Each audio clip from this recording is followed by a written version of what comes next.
उत्तर प्रदेश की राजनीति एक साल में लगभग 360 डिग्री घूमी है। राम मंदिर का निर्माण और उसमें प्रभु रामलला की प्राण प्रतिष्ठा से शुरू हुआ साल 2024 अंत होते हुए सीएम योगी आदित्यनाथ के बटेंगे तो कटेंगे वाले नारे के इर्द गिर्द घूमता दिखा। 80-90 के दशक से जो राम मंदिर यूपी में नहीं देश की राजनीति को प्रभावित कर रहा था, कई सरकारों के बनने और गिरने का कारण बना, वह मंदिर आखिरकार बनकर तैयार हो गया।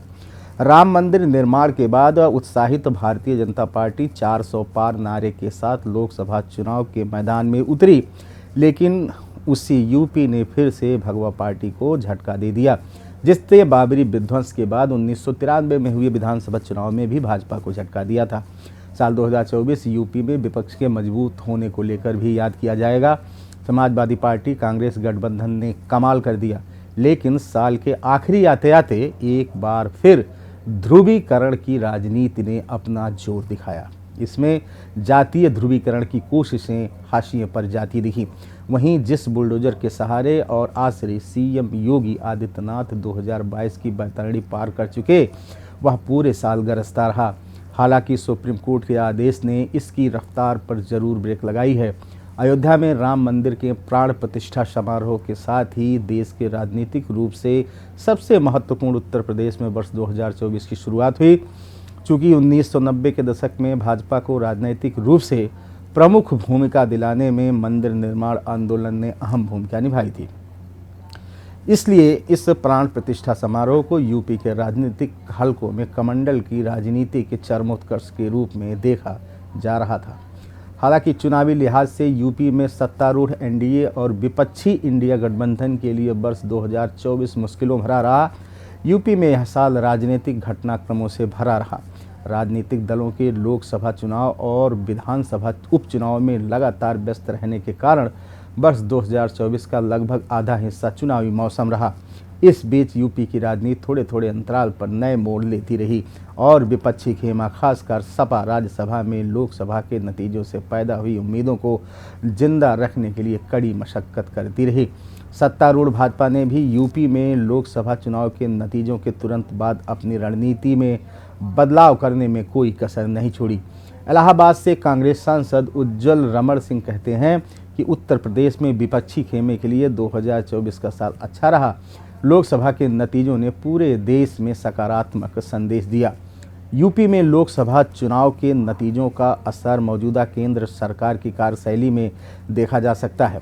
केंद्र सरकार अब सिर्फ यह दिखाने की कोशिश कर रही है कि वह पहले की तरह समान तरीके से काम कर रही है।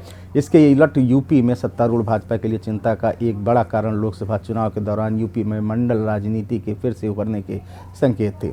एनडीए को सीट यूपी में सिर्फ 36 सीटें मिलने का कारण भाजपा लोकसभा में अपने दम पर बहुमत हासिल करने में विफल रही। इसके अलावा अयोध्या वाली फैजाबाद लोकसभा सीट पर पार्टी की हार एक बड़ा झटका थी। भाजपा ने लोकसभा चुनाव में करारी हार के बाद वर्ष 2024 में ही यूपी में राजनीतिक दिशा सुधार की यात्रा शुरू की। पार्टी के पास राज्य में 9 विधानसभा सीटों पर उपचुनाव के जरिए अपनी रणनीति को परखने और साधने, इस पर पूरी तरह ध्यान केंद्रित करने के अलावा और कोई विकल्प बचा नहीं था। दिशा सुधार के एक हिस्से के रूप में पार्टी संगठन और राज्य सरकार ने जल्द ही उचित समन्वय के साथ काम करना शुरू कर दिया। विधानसभा उपचुनावों के लिए पार्टी की तैयारी का पूरा नियंत्रण संभालने वाले मुख्यमंत्री योगी आदित्यनाथ ने भाजपा के जमीनी कार्यकर्ताओं से मिलने के लिए अच्छा समय निकाला।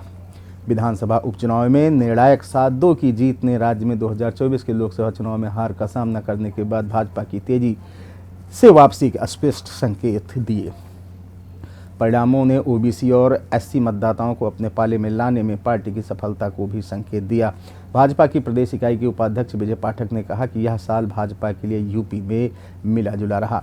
समाजवादी पार्टी अपने अजमाए पिछड़ा दलित अल्पसंख्यक यानी पीडीए पॉलिटिक्स पर आगे बढ़ने का संकेत दे रही है। पार्टी अब 2024 के लोकसभा चुनाव में मिली बढ़त को बरकरार रखने की पूरी कोशिश कर रही है। सपा के पास अभी 37 लोकसभा सांसद हैं और उसके सामने 2024 की अपनी यादगार जीत को 2027 के विधानसभा चुनाव तक बरकरार रखने की कड़ी चुनौती भी है। सपा प्रवक्ता उदयवीर सिंह ने कहा कि 2024 पार्टी के लिए सबसे यादगार रहा।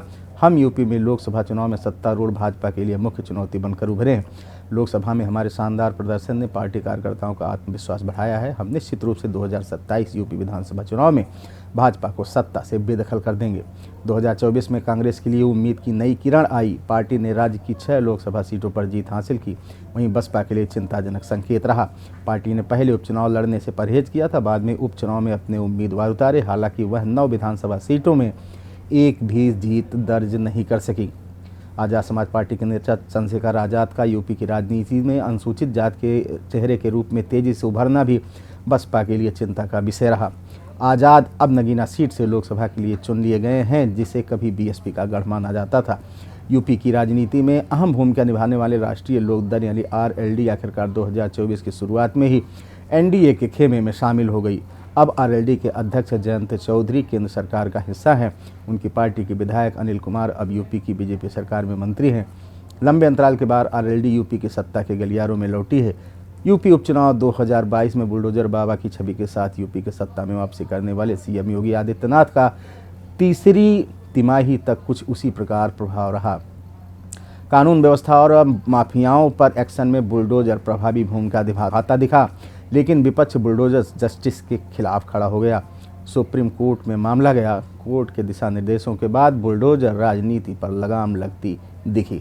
साल 2024 के आखिर में यूपी में एक बार फिर देश की राजनीति में चर्चा का विषय बन गया।